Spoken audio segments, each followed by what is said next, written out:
late content.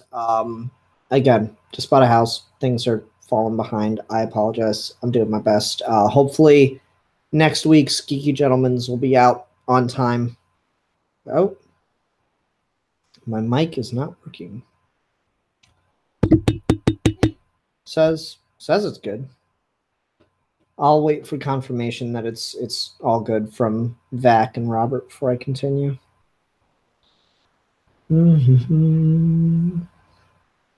Waiting.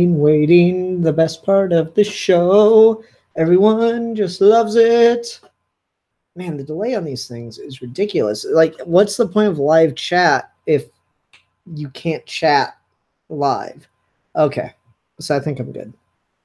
Anyway, so I do want to apologize for the lack of content. I try to treat content like it's a job, even though I don't get paid, to make sure it's consistently out there and stuff, because otherwise I'm not going to get it done. So that's on me. I'm going to be better about it, I promise. Other stuff. Let's see here. Announcements for Saturday. Comic Book Club on X-Men God Loves, Man Kills. Live Comic Book Club. I want to say we determined it was going to be at 2:30. Go check the original announcement video just in case. But yes, don't forget that this week on Comic Book Club, this month on Comic Book Club, we're talking about X-Men God Loves, Man Kills. If you don't know what Comic Book Club is, that is totally okay. It is a live show that anyone with a legal copy of the book can join in to discuss. All you need is, again, a legal copy of the book, whether it be off Amazon, Comixology, whatever, local comic shop, library. If you want you need a copy of the book that is legal, very important, a microphone and headphones, and preferably a webcam, but definitely not required. So hope to see lots of people there for that. We'll see who shows up. Anyway, secondary announcement, because we couldn't really work it out in an orderly time frame.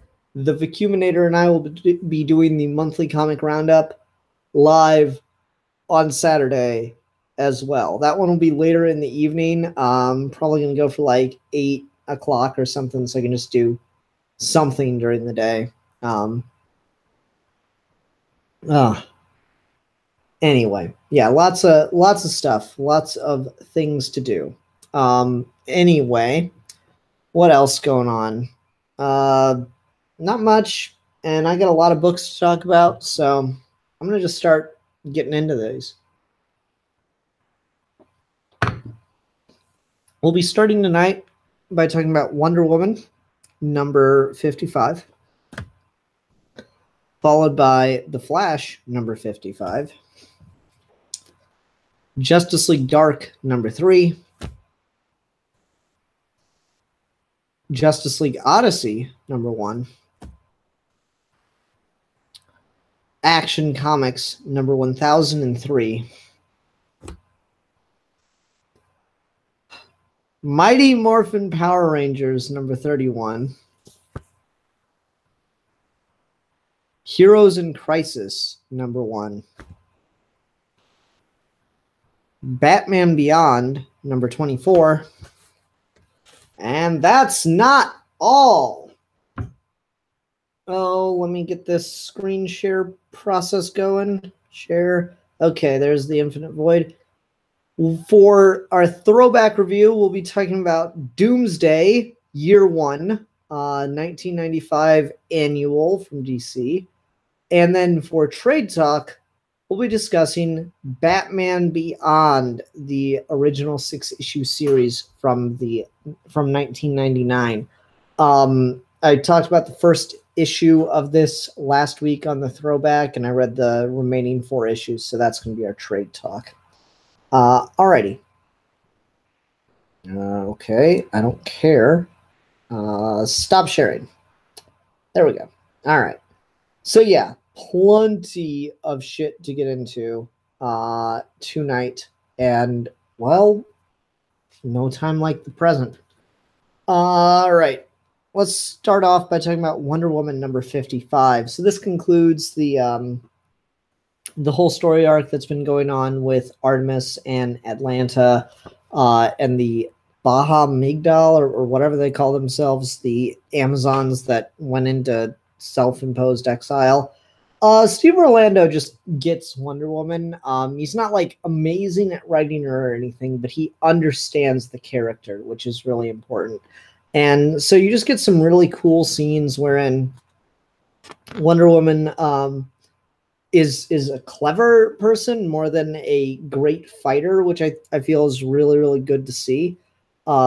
She's battling Artemis in the middle of this battlefield kind of situation, and like trickily gets the lasso of truth around her.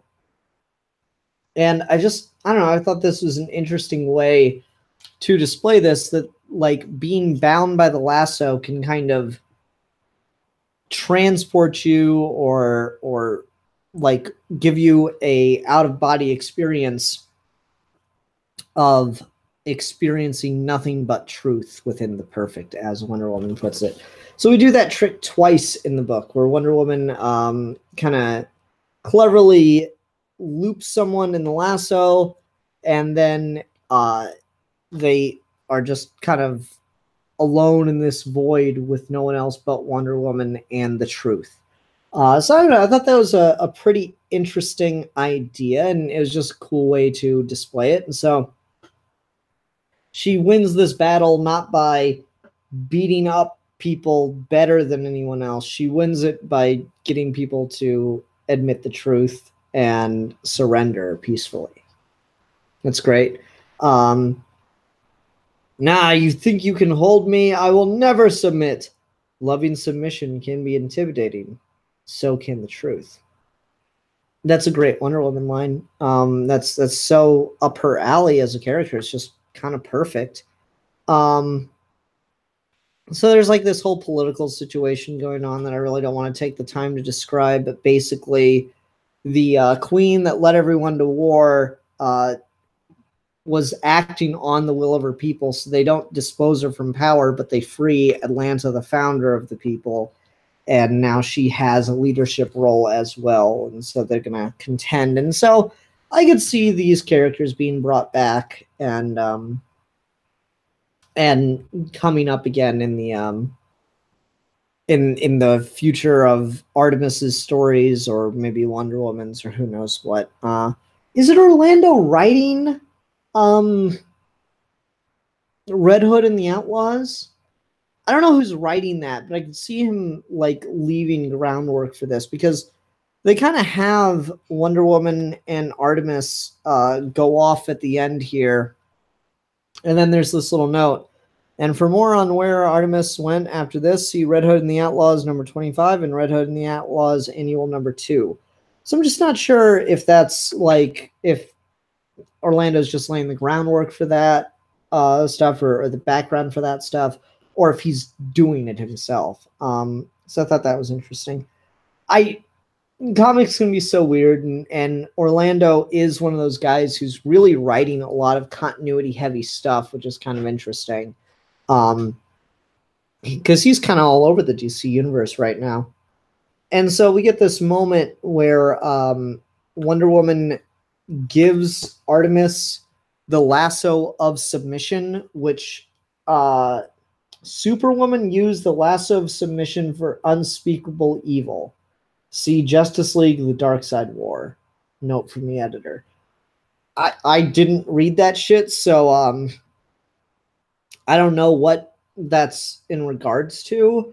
But the lasso of submission seems kind of like a little more intense. It's got like some, it almost looks like living electricity. I challenge you to redeem it. I trust you can balance every wrong committed with it twice over. As Wonder Woman, I wield the Golden Perfect. I now entrust you to earn this lasso's new name, the Golden Promise.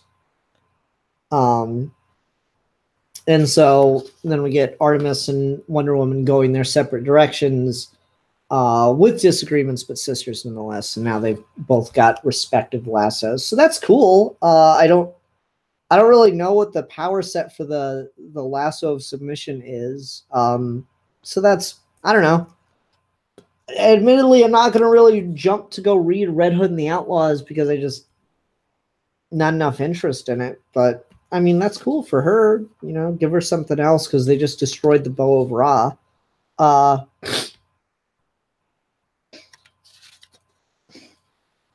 Anyway, yeah, lots of cool stuff. Oh man, we've got this Liam Sharp Green Lantern teaser in all the back of the books.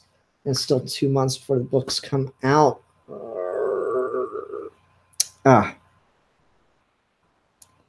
Anyway, good issue, good stuff. Quite enjoyed it. So yeah, take that.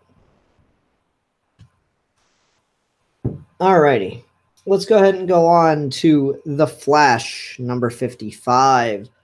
I gotta be honest, while I am enjoying parts of this, comics are too expensive for me to be reading something like this right now that I'm not super interested or invested in for one reason or another. Through and through, Williamson is taking a page right out of Johns' book in how he writes superheroes, and that's fine. It really is. Jeff Johns, love him or hate him, he does have a very clear model, and you know what? It's a good formula, if nothing else. I read this and I am legitimately interested, but it's not. I don't have enough investment in it. So I'm really not getting that far into it. But then there's like cool stuff like Justice League Dark shows up here. So it was funny, I read Justice League Dark before I read this. But so they show up at the beginning and Flash has to fight Solomon Grundy, and we continue the whole thing with these new forces, and the Sage Force is taking over Heat Wave and yada yada yada. And then there's this fucked image of Wally that's pretty intense. I don't know. It's definitely a read. It's not great. I don't think I'd call it bad. It is definitely a read. It's something where I'm like, all right, I could see myself reading this, but right now with just how expensive new books are, I'm not feeling it. I'm just not. I like things about it, but not enough to keep going with it, and I just need to drop some stuff from my poll. Kolins' art continues to be really good, though sometimes his proportions on characters look a bit weird and wonky. It was particularly in this shot of the Justice League Dark. I don't know what it is, but Swamp Thing just looks super skinny there, and that feels weird. And I mean, Swamp Thing's kind of like a shapeshifter to a number of degrees, so it's not like he can't be thinner, but I don't know. It's just throwing me a bit. Take that how you will. That's all I got. It's okay. It's not bad. At least I wouldn't call it bad. I know some Flash fans have been complaining about it a bit here and there. It's just not something I'm really invested in. If it were cheaper, I'd be reading it. So DC, work on that part. All right, let's go ahead and go on to Justice League Dark, number 3. Woo! This book is really playing on the dark part. And it's super fucking interesting. The creepy ass imagery we're getting in here. I'm pretty sure this is Tynion's original character. The upside down man is the stuff nightmares are made out of.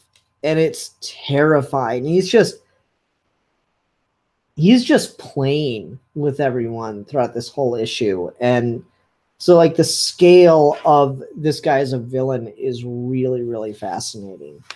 And then just like when I say playing and dark imagery, I ain't fucking around. So Detective Chimp comes in, uses this magical sword he's got, and cuts the upside down man in half. But it's a being of pure magic. And so it just reforms, catches Detective Chimp, and then that happens. Holy shit. God, that's freaky as hell. Just the character just got fucking melted. And then, like, Swamp Thing shows up. I was just talking about him being a shapeshifter, fucking bigger than the Tower of Fate. Just gigantic ass Swamp Thing shows up. And old dude just burns his arm off and burns him into nothing in seconds. Constantine shows up and uses a sigil that he learned from a demon that can kill a god. It almost kills him using it. And it has no fucking effect. And then the guy's like, oh, you draw your magic from demon blood. How clever. Let's see how you do without it. And just starts pulling all the blood out of Constantine's body. It's super fucked imagery in this. And that's really cool. No lie, I quite enjoy it. Anyway, what's interesting about this is Tnion is kind of playing with, or is really thought through. Let me put it that way. He's really thought through magic and a system of rules for it. So a lot of times when you see magic in media, they play with the idea that there's a cost to it, that to use magic there is a price no matter what, and that's a fairly common idea behind magic. And so Tnion is justifying all the different kinds of magic use that we see throughout the DC universe, from Constantine with the sigils to Wonder Woman with the mystical objects to Zatanna and Zatar with the talking backwards. He's justifying the comprehension of it with the idea that those little methods, those barriers between yourself and the magic, Constantine's blood, for example, are things so that you don't have to pay the price. The object is paying the price. There's an exchange going on there. The language is a barrier. The demon's blood is a barrier. The mystical objects are a barrier to the raw form of magic. And so this dark universe, this old one's shit, is a fucking pendulum swing in reaction to just centuries of magic use like that. And so you've got the Upside Down Man talking about how all of these little tricks, all of these little trinkets are useless now.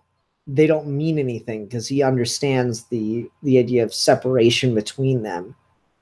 And so that's like, it's super intimidating. So you've got this super intimidating force of magic, of dark magic, pure dark magic, as the villain, brought on by this all-powerful god of sorcery magic here on Earth because he's tired of magic on Earth. So it's just like two astronomically huge threats, and we don't even begin to know how they're going to deal with this.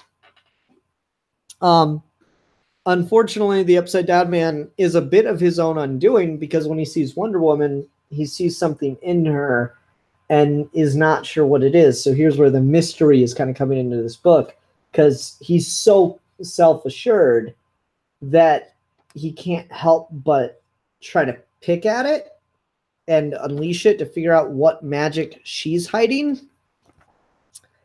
And that forces Wonder Woman into this fucking weird ass form with this moon sigil coming off her head, and being released. And with that and help from Zatanna, they're able to banish the Upside Down Man.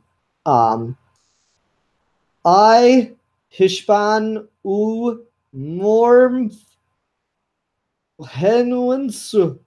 u Emek. I banish you from whence you came. Man.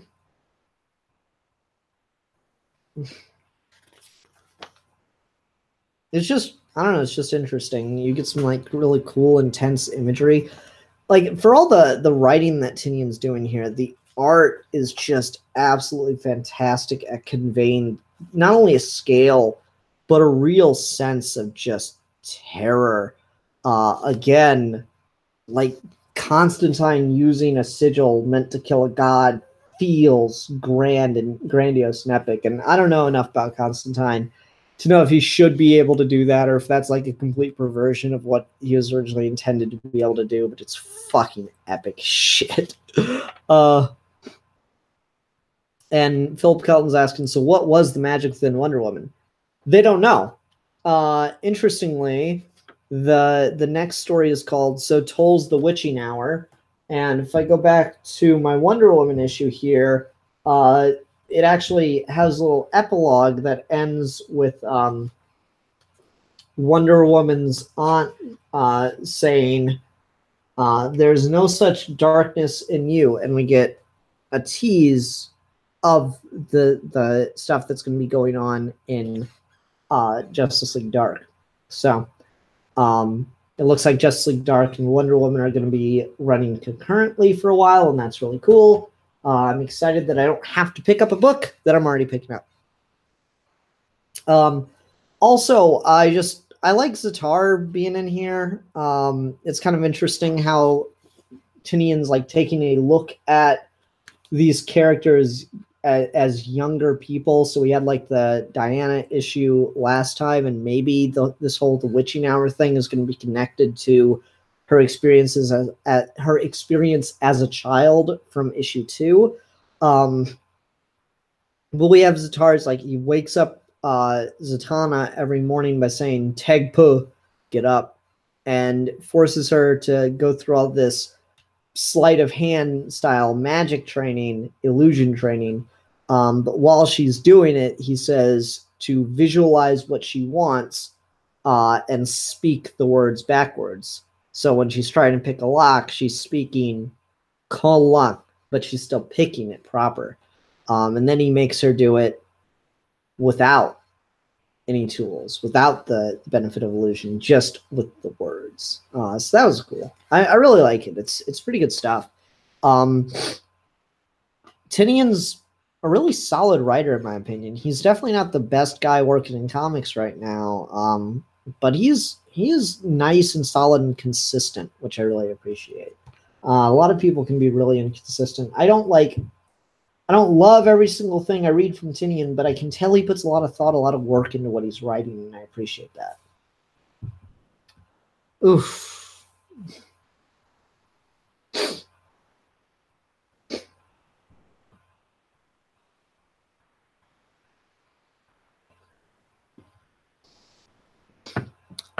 Robert Emmett says, if Zatanna had to use a spell sentence containing a parallelogram, would it still work?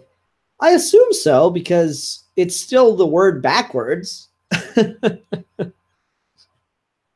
Race car. Well, yeah, I guess we need to find a way to put Zatanna in a situation where she has to say something like race car.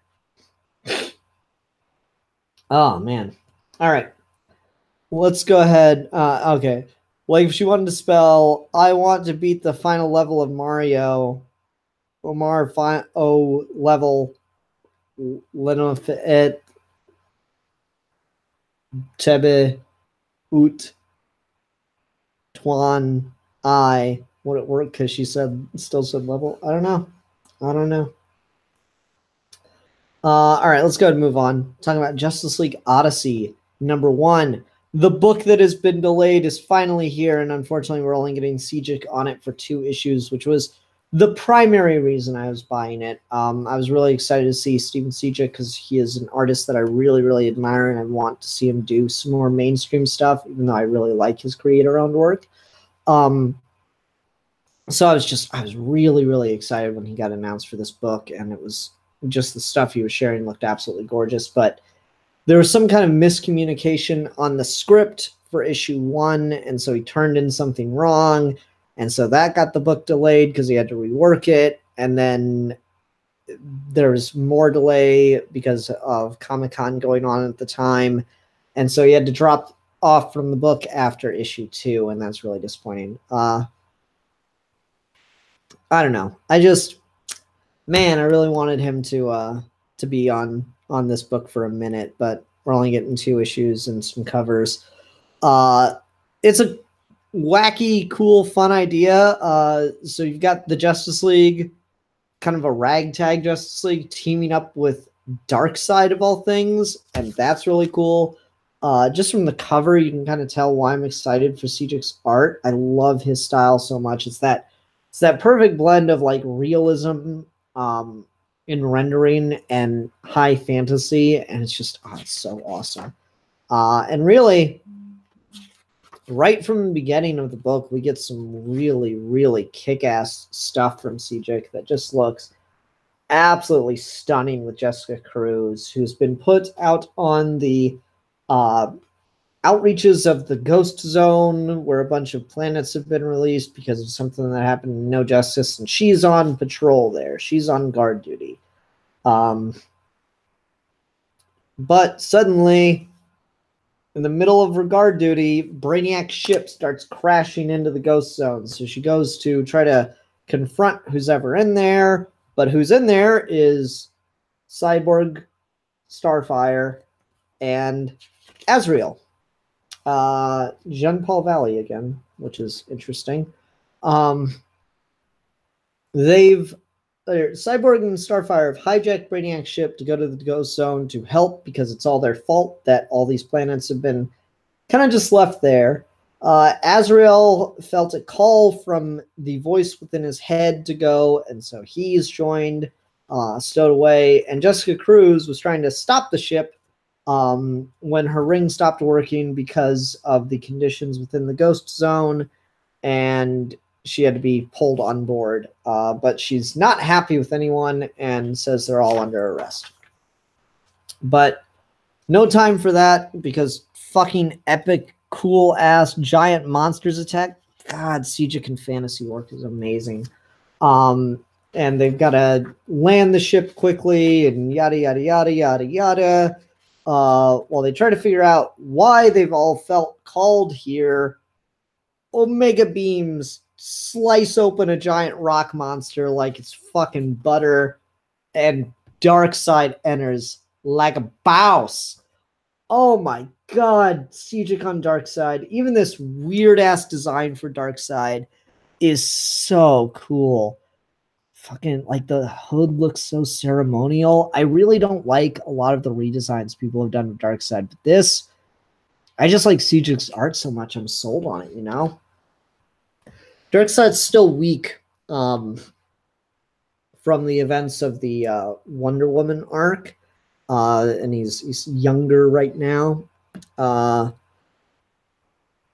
And he reveals that he's been trapped in the Ghost Zone, but has manipulated every person there to come because the people within the Ghost Zone have been isolated on these planets for millennia and still worship the old gods.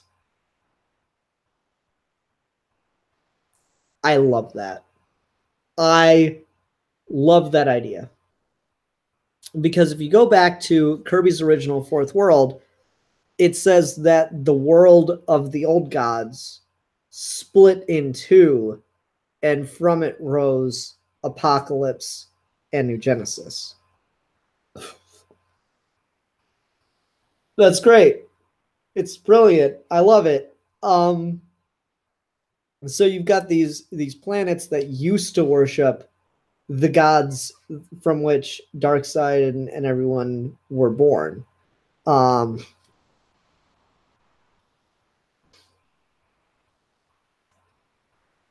It's a cool idea. And so, yeah, you've got these long-lost people worshiping the old gods, but they're actually worshiping Starfire, Cyborg, and Azrael for some unknown reason. And Darkseid has manipulated events to bring them all to the Ghost Zone so that he can bring a new age of the multiverse. I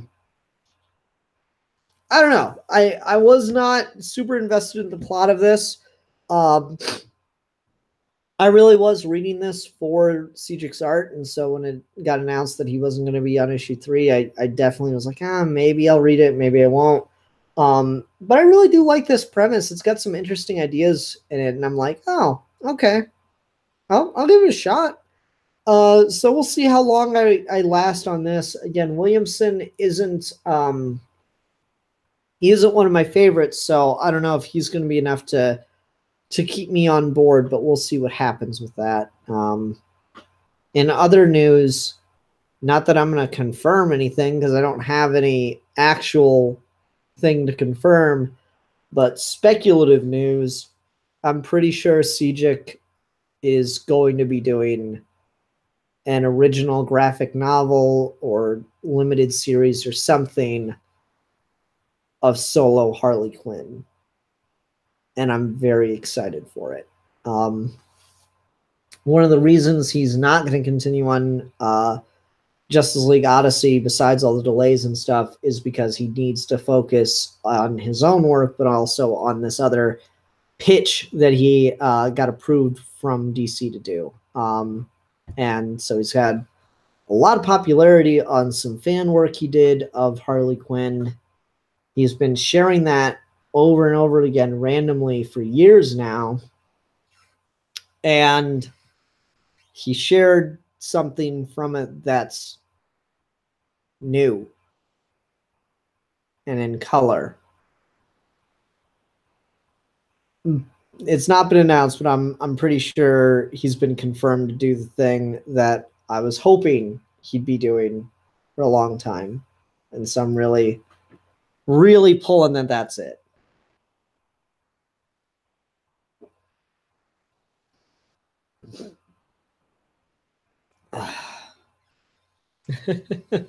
Robert Emmett says, yeah, this was sad that this book is losing such an artist. Guess we'll just have to read Sunstone instead. Yeah, read it, right? Man, Dark Knight's Metal fucked with everything. Two of my favorite books, Titans and Teen Titans, completely lost direction because of story points and that crap. I mean, Teen Titans had a writer change too, but I'm still sure most of it's due to the fuckery of Metal, and I used to be a Snyder fanboy. I try my best not to talk about Scott Snyder because I just tend not to have nice things to say, and I don't want to put the guy down. But, you know,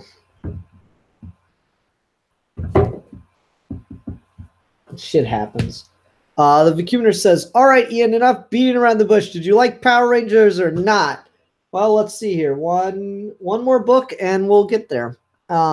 Yeah, I don't know. The whole Dark Knight's Metal thing and the No Justice thing seems to be informing all the Justice League books. I'm like, all right, fine, whatever. Just tell a damn story. I don't care about the tie-in shit. Okay.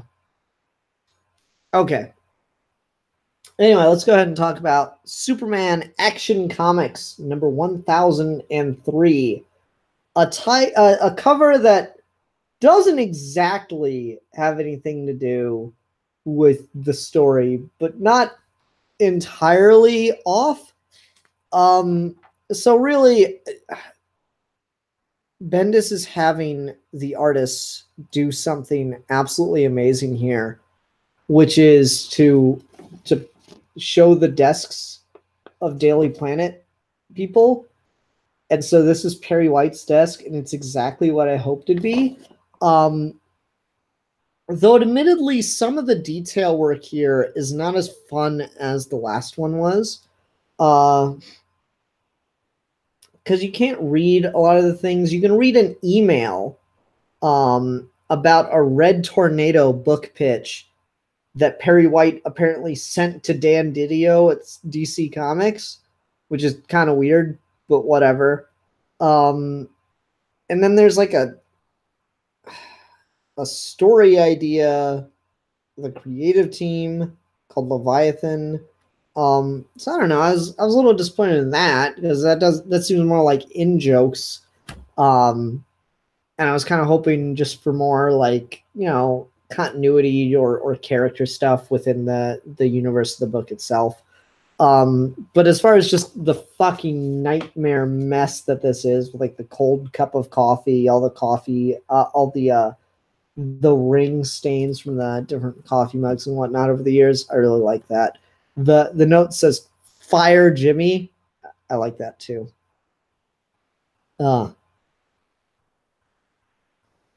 Anyway,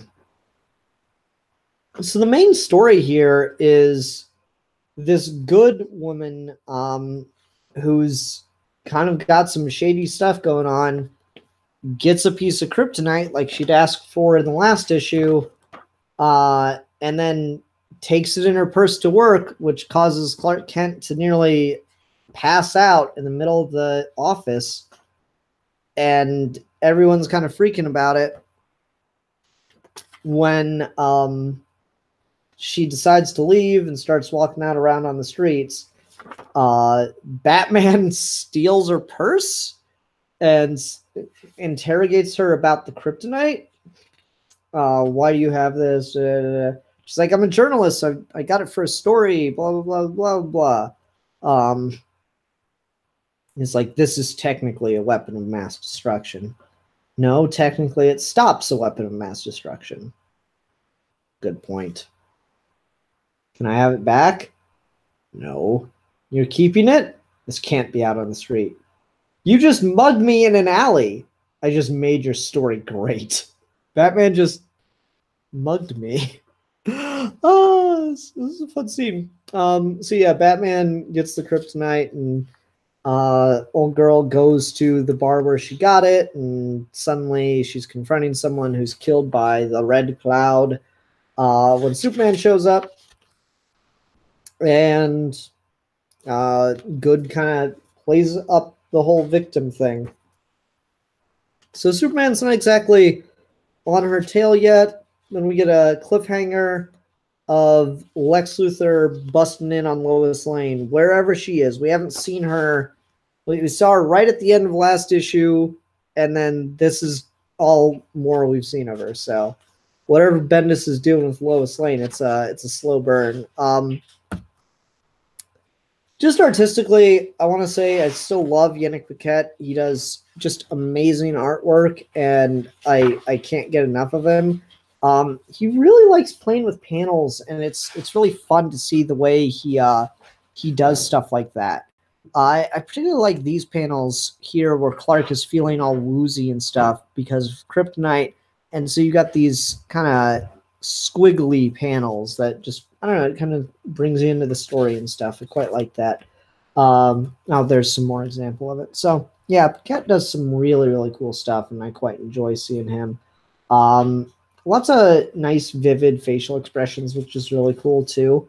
Yeah, just good. It's just good.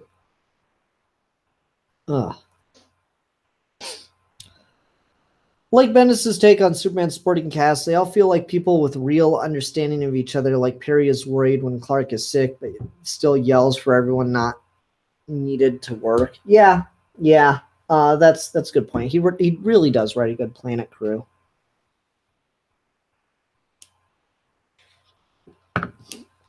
Oh man, sorry y'all. Trying to get back. All right, here it is.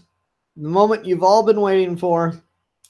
Let's go on to Mighty Morphin Power Rangers number 31. So why am I reading this? I explained it a bit last week with the Go-Go Power Rangers, I think it was. I'm not a Power Rangers fan. This is a franchise that I left behind years ago when I was a kid, and I've never really gone back to. But I'm reading it because one of my favorite comic writers, Marguerite Bennett, is on the book. Now, let me say this. I did feel really confused as to what was going on. I feel like she did a reasonably good job of explaining everything that was happening, but it's still just a lot of information to take in. So the gist of it is this crew of Rangers from different universes or timelines or something is kind of trapped on this ship called the Promethea in a vast, unknown region of space that very dramatically does not have any connection to the Morphin grid, which is apparently what the Power Rangers use to morph. Okay. So I kind of got all that. I'm a little lost, but it made sense. Let me put it this way. It made about as much sense as I could expect it to. I understand, I comprehend the drama here, that their ability to morph is dependent on this, that they are kind of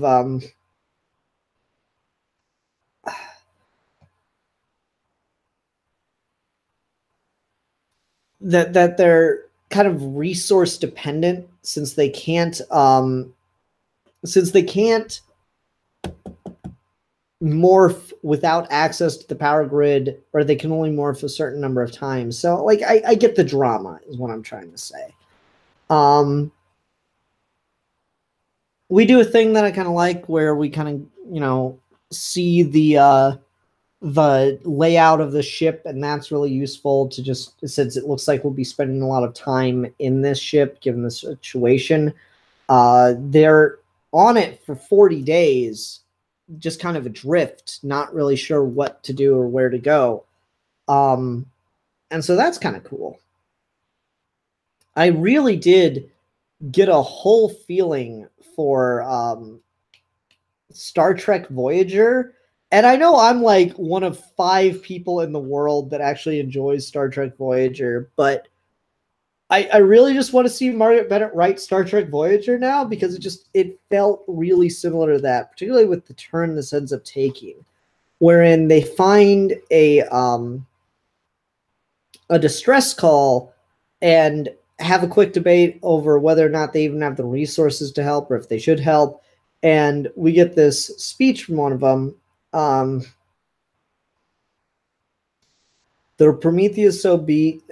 The Prometheus so beat, if we were any slower, we'd be sailing backwards. It's a waste of resources. With only a few morphs left, we can't help a stranger when we can barely protect our own people. But even without a Morphin grid, even without our own universes, we can't lose what it means to be Rangers, can we? No. No one else dies. Not one of us, not one of them. So I don't know. I kind of like that. That was interesting. It feels very much like Voyager to me, so I thought that was kind of cool. So the team gets together, morphs, and goes out to try to help this, scout ship thing. But they get there and they realize it's bait. They've been tricked.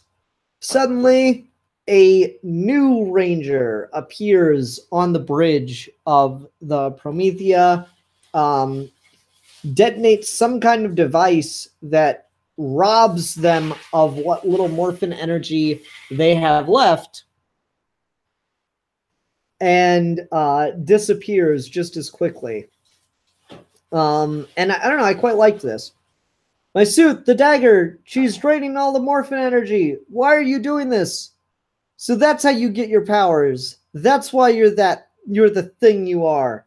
A world without a Morphin grid. No one to show you any better way. No better than Lord Draken. Become just one more evil Ranger.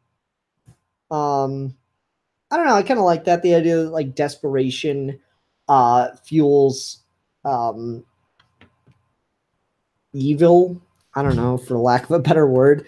That's kind of cool. It's definitely got it's building some strong dynamics. So the Ranger team that only had a couple morphs left now has no morphs left, and they've they've been stranded out in the field as bait, and so now they're powerless and about to have to face some monsters.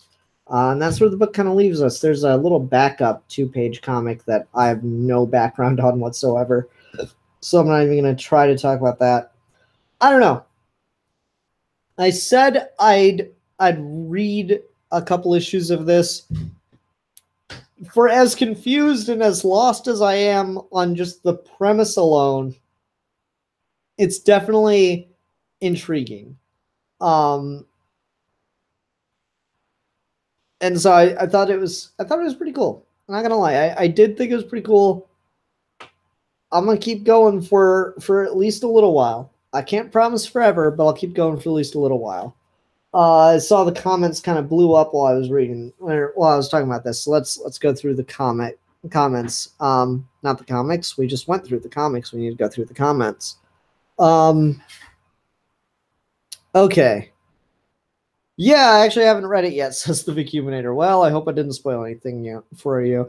Red Leader says, I wish I got my books more often. I miss being here for these. Just stopping by to look through the window in the rain, sadly. Hi, Red. Sorry that you don't read comics more regularly. You should.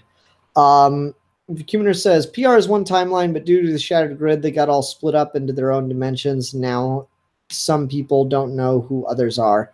Okay, weird. That helped. Thank you. Comic books are weird. Red says, oh my god, are we forcing Ian to read Power Rangers? No one's forcing me. Robert Emmett says, yeah, built off the end of a major event. Should really read that in trade because it was the squirrel's nuts. Thank you for that colorful metaphor. Vicuminator says, the Morphin grid is basically the force for the Power Rangers. Everyone gets their power from it and holds the multiverse together. Okay, yeah. Enough of this is self-explanatory. It still doesn't change the fact that it's fucking weird comic shit. But it's better than the Force because it gives you giant robots. Exactly. Thanks for that. And Star Wars only has laser swords. PR has swords that turn into guns. Ezra had a laser sword that turned into a gun. Yeah, the Prometheus ship is from the Lost Galaxy series, which is sort of the PR Star Trek series. Interesting. Okay. Oh, damn it.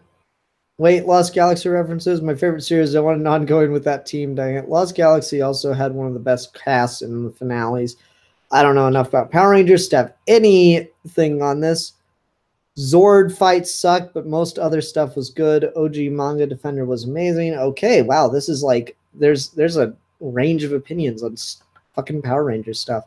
We will convert you, Ian. I so want to go Power Rangers to be the next indie comic book club vote. Conceivably, it could be. I could stay on for an arc, and we could have the first arc of Bennett's run. One of us. Hey, Steve's here. Hi, Steve.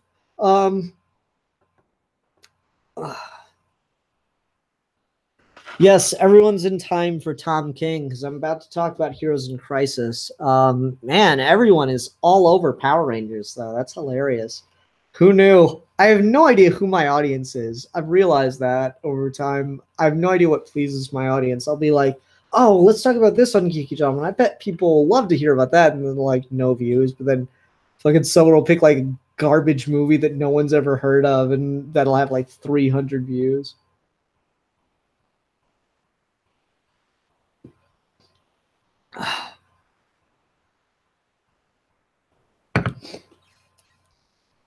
Alrighty. Here we go. Let us begin. Heroes in Crisis #1. Tom King just Tom King. Tom King and his Tom King-ness, and he's just like all King-like and Tom-like and King-like. So this was a hard read. Not gonna lie. DC's been doing the really, really stupid marketing for this, and I kind of hate the way DC markets Tom King stuff because this whole Heroes in Crisis thing is searched on like this. One of these characters will die. One of these characters will be accused of murder. Who's it going to be? Like, that was the whole selling point. I'm like, no. Oh, you fucking idiots. And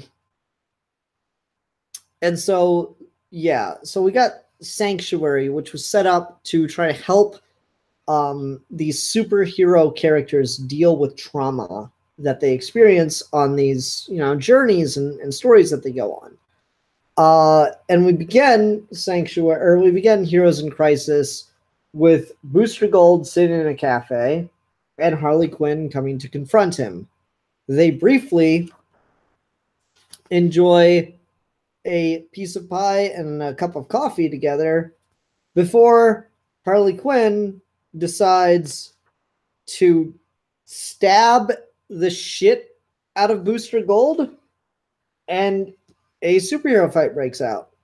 But the thing is, we shouldn't be surprised that a superhero fight is broken out, because the people in the diner say, well, now, there's going to be a fight, and Booster Gold says, yeah, there's going to be a fight.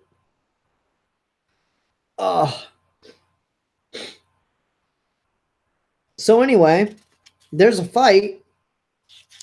Harley Quinn does not stop trying to kill the fuck out of Booster Gold. Superman arrives at Sanctuary to find, at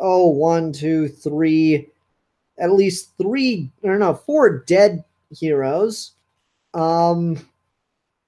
Let's see here. While this fight continues on between Booster Gold and Harley Quinn, who, admittedly, Harley Quinn holds up against Booster Gold better than I'd expect.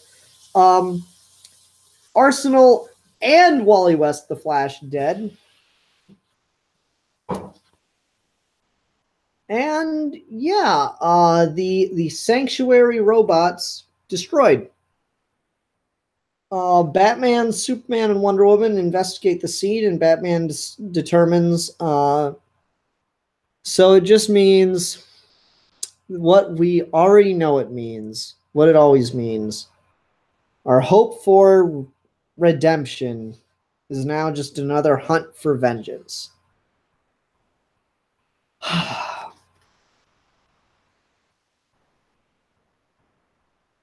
That's so on point about superhero stories all the time. And I can't help but feel like it's King throwing a little bit of something at the way this book has to be sold.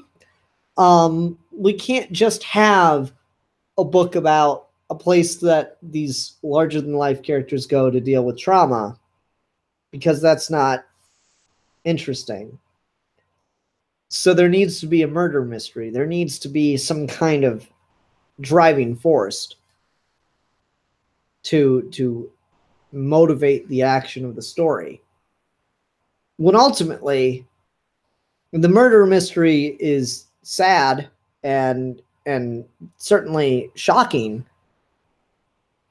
but the most compelling part about this book are these 9-panel grid confessionals, wherein we see these characters that have been admitted to Sanctuary talking to someone, us. Harley Quinn. I'm Harley Quinn, and I don't believe in trauma. Oh, I know it's a thing that everyone thinks is real. Listen, I spent years of my life listening to these people. Oh me, oh my mommy, my daddy. The truth is, Puddin', I shouldn't have been listening. I should have been beating them with a sledgehammer. Bang. Bang, bang. Bang. God. As she falls to tears. And there's a lot of those like that. The book closes with Booster Gold's.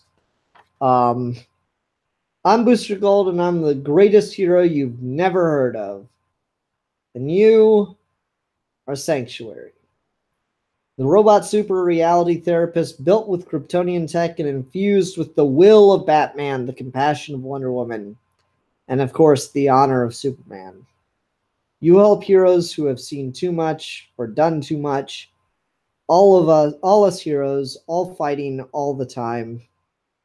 And because of all of that, we're all just all messed up, including good old Booster Gold.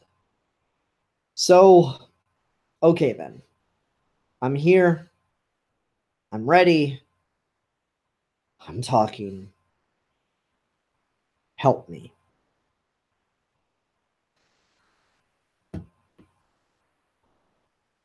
Man, like those are the scenes, right? Those are the moments that are truly the most interesting. Like there's this whole murder mystery, and Harley Quinn's claiming that she saw Booster Gold kill everyone, and Booster Gold's claiming that he saw Harley Quinn kill everyone. And so there's this murder mystery and intrigue. But you know what? It's not as good as the moment of just interaction. Just the character confessing to you. You are sanctuary. And that's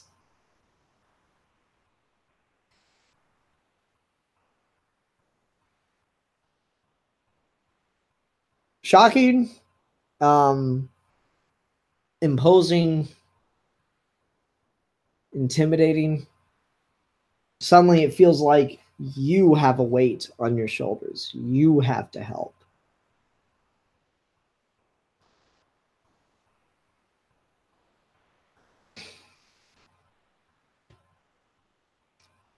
It's really, really good stuff.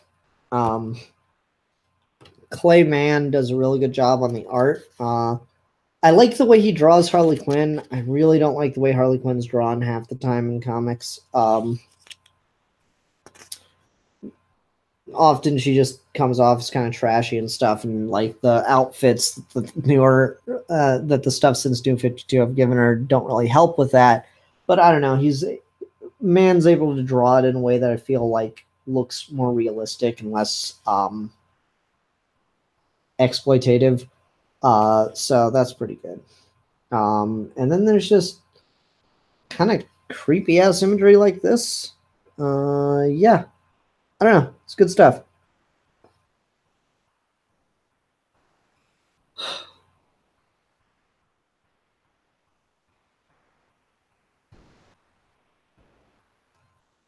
Good book.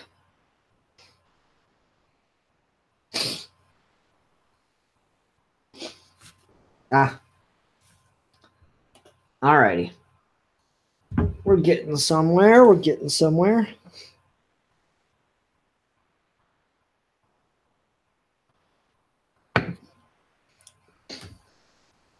Let's talk about Batman Beyond. Number, what am I at? 24. Wow. This is about when they cancel the Batman Beyond book and start a new one, by the way. So Scarecrow story continues. Kind of what you knew, exactly what you knew would happen. So all right, here's the premise. Everyone in Gotham is afraid of Batman and wants to rip his head off. They see him as a demon. Including Robin. So the only way for Terry to stop his brother from trying to kill him is kind of the only way you would expect him to be able to stop his brother from trying to kill him, which is take out the mask. And in doing so, he inadvertently reveals his identity to Melanie, who is 10 from the Royal Flush Gang, but is now reformed. Yada, yada, yada, yada. She's one of the only ones not affected by this whole mass hysteria.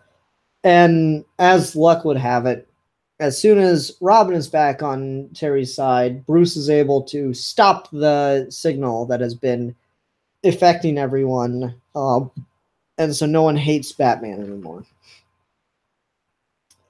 Then, to make sure the problem is solved, Terry goes to confront Scarecrow, but Jack Ryder stands in his way, not because he is possessed, but because he cares for this girl whose life was destroyed by Batman and has fallen deeper into the persona of Scarecrow to the point where she no longer sees herself as anything but Scarecrow.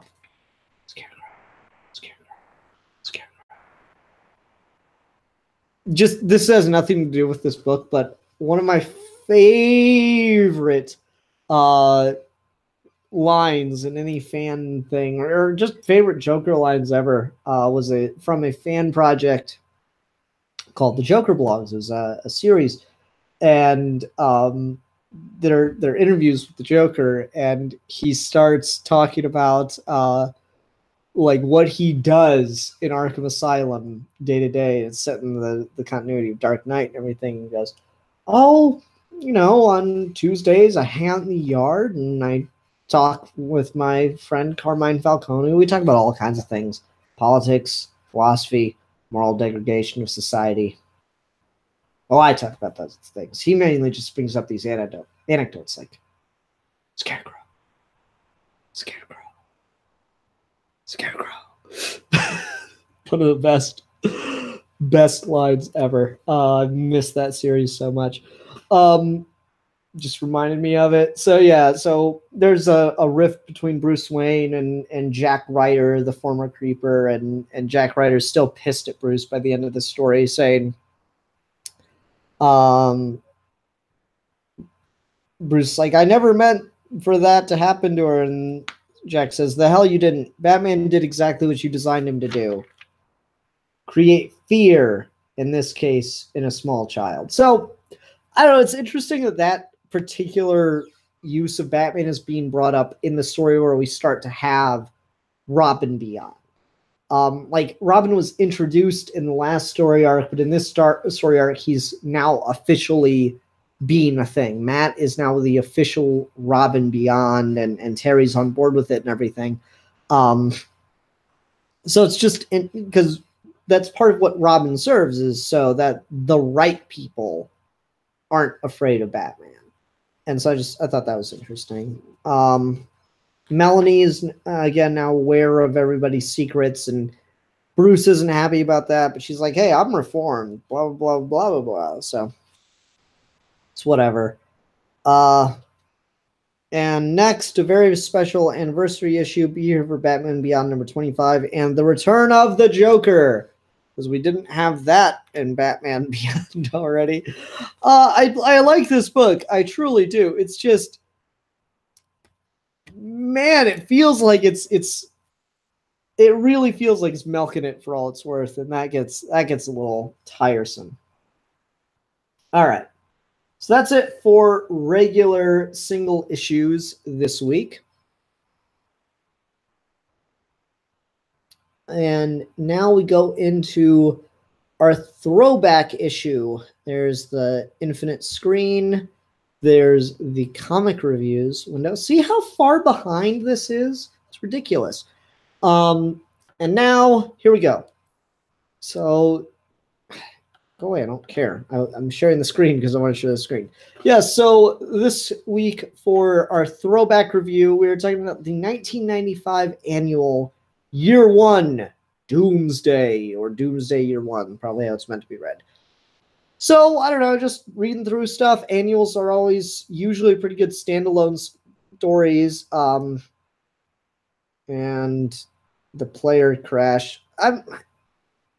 Okay, no, I wanted to go to the next page of the story. No.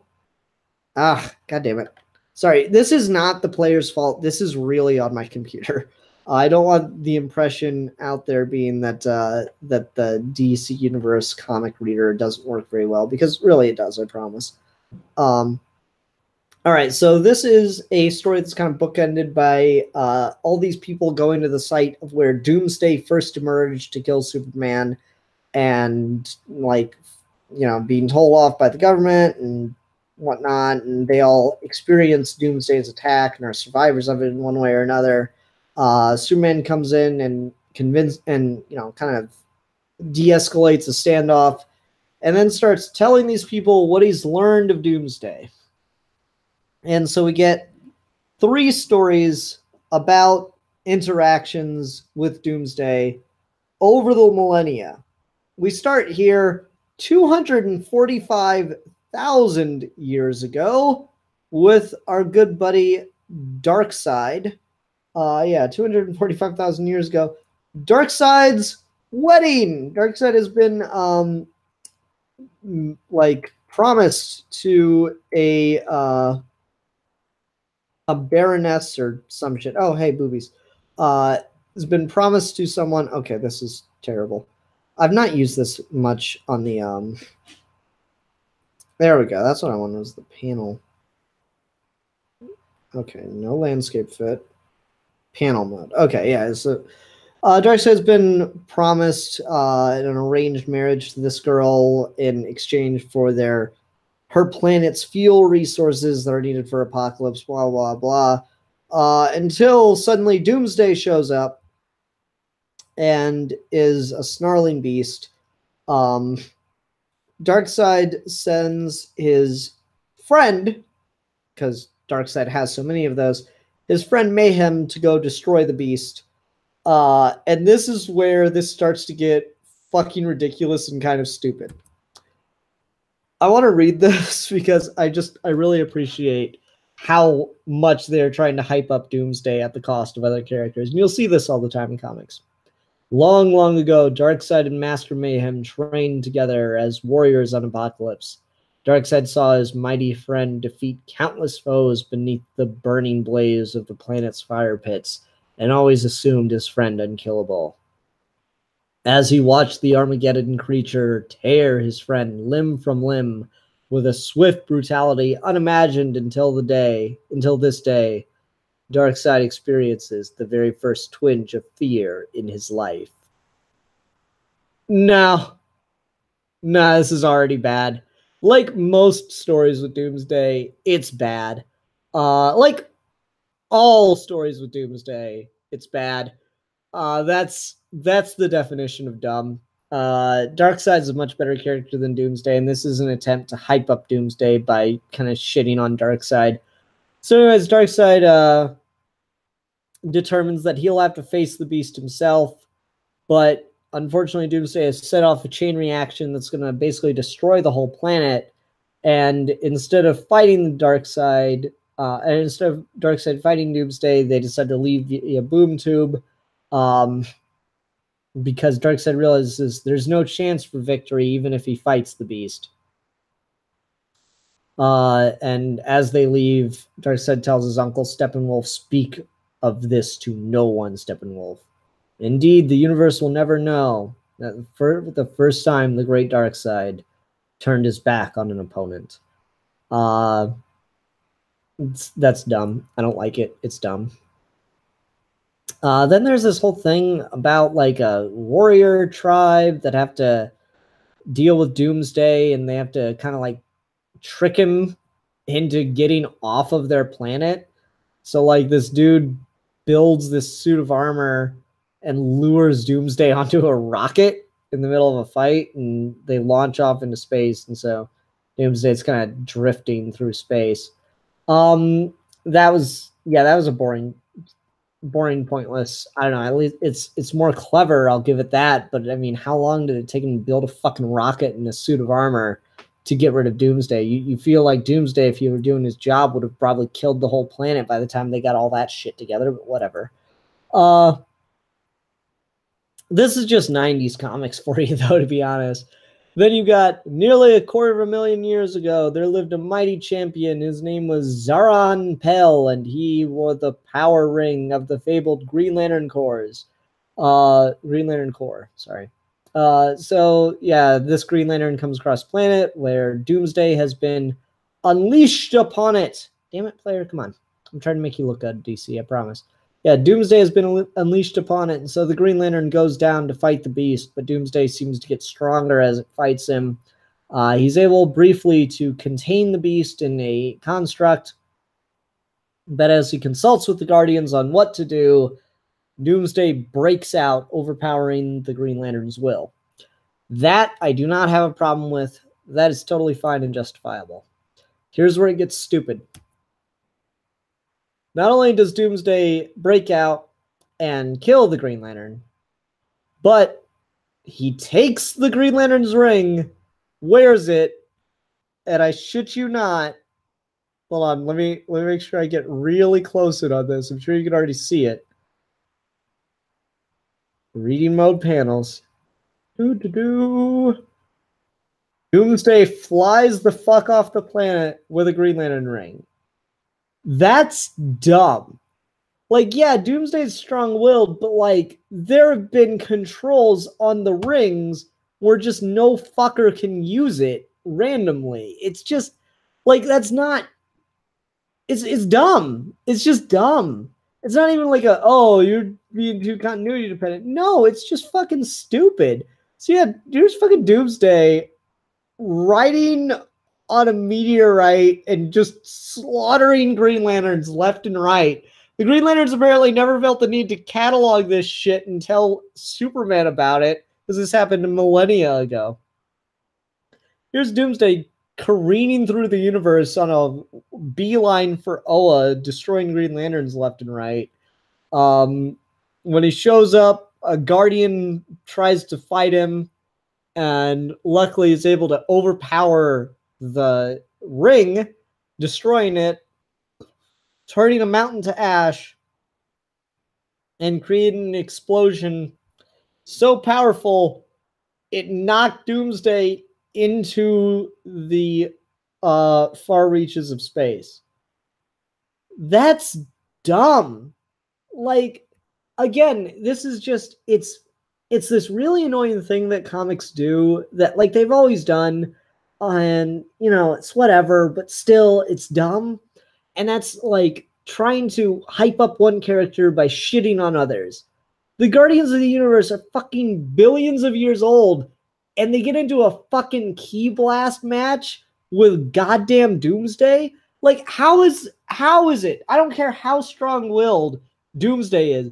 How is it a fucking power ring on Doomsday's finger enough to go toe-to-toe with a Guardian? It doesn't even make sense if you know anything. Like, if you think about Green Lantern and just the concept of it for 2 seconds, it doesn't make any fucking sense.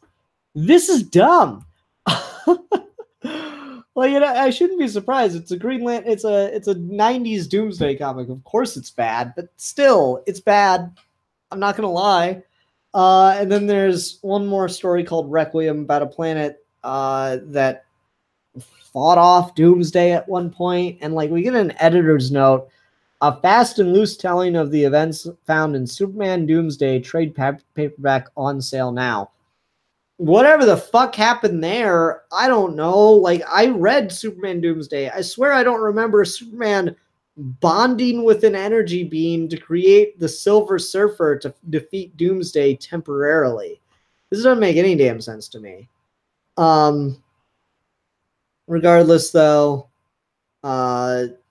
religious experience, energy being Silver Surfer comes back, tells the people to pull together for Doomsday always lurks on the outer edge, and people can only depend on each other. Good enough message, but God, this was a stupid book. This is honestly not something I can recommend on any level. It's really dumb. Let's see what the community says about this. I could post something. This was a great idea, but the execution felt disjointed. But I'd be willing to read an ongoing Doomsday Destroys the Universe series. That could be pretty fun. You know what, Untold Podcast? I could agree with that. That could be kind of fun. Let's write a comment.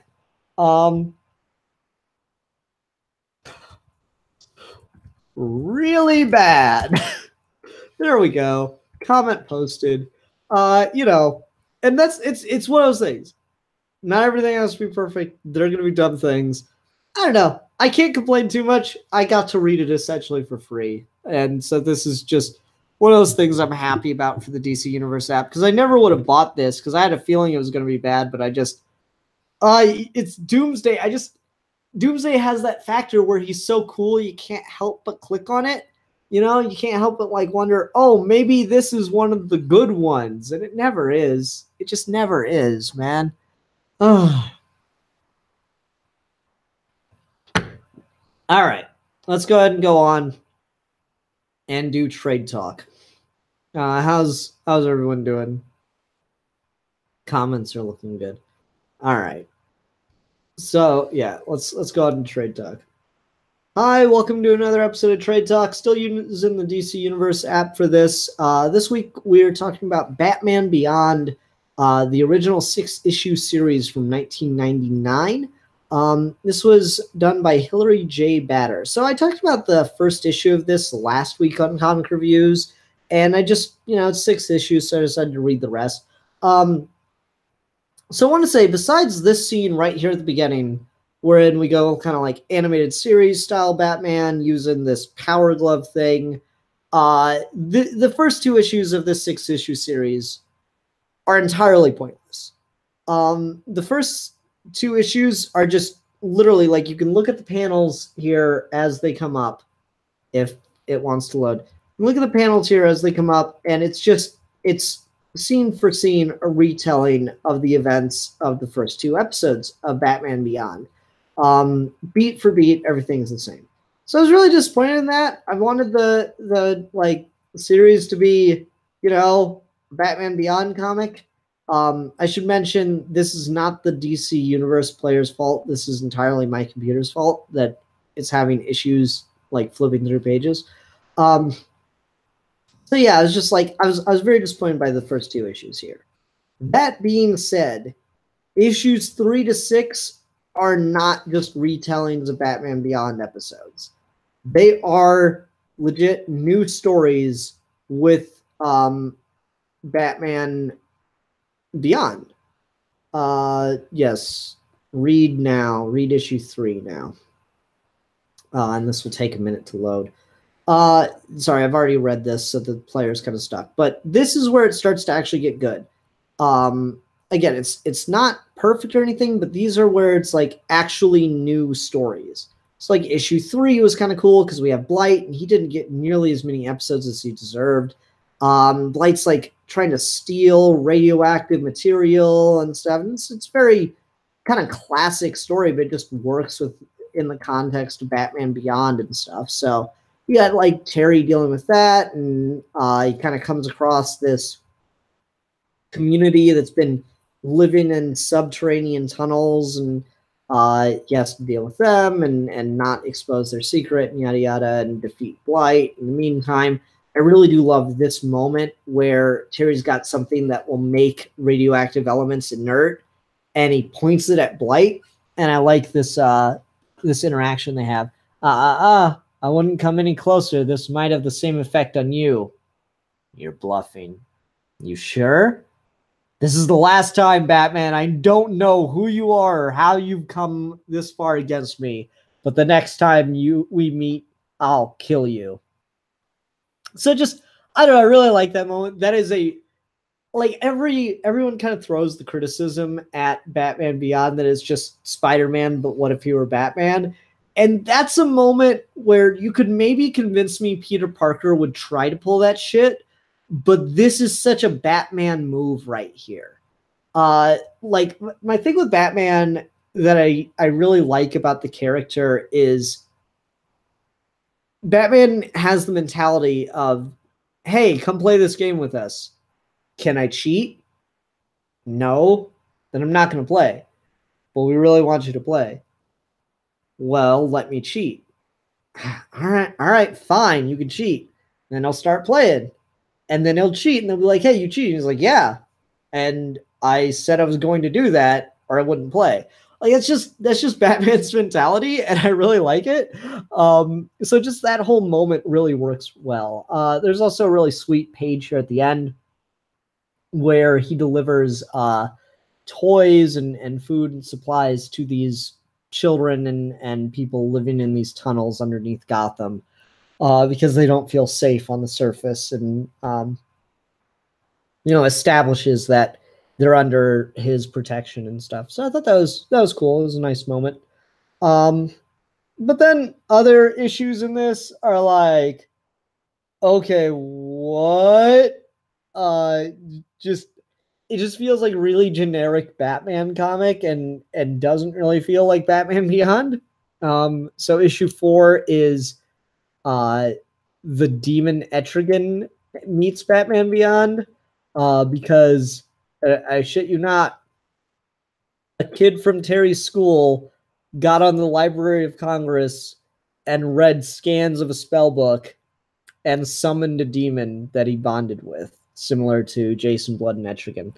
And then, yeah, Terry just has to fight this guy, and when that doesn't go well for him, he talks to Bruce, and Bruce sends him to Jason Blood, and Jason Blood convinces him that magic is real, and Terry's not totally buying it. And then this kind of shit happens, and I don't know, it's a whole fucking thing. And then there's like the science of magic and scientific pentagrams, and it just doesn't feel like Batman Beyond. I have absolutely no problem with Batman Beyond meeting Etrigan. That sounds kind of fun. But it's just, I don't know, something about this just doesn't feel like Batman Beyond to me. And maybe that's not a fair criticism. Maybe it's too wishy-washy. But I don't know. This didn't do it for me. Issue 4 was less than impressive. Same with issue 5.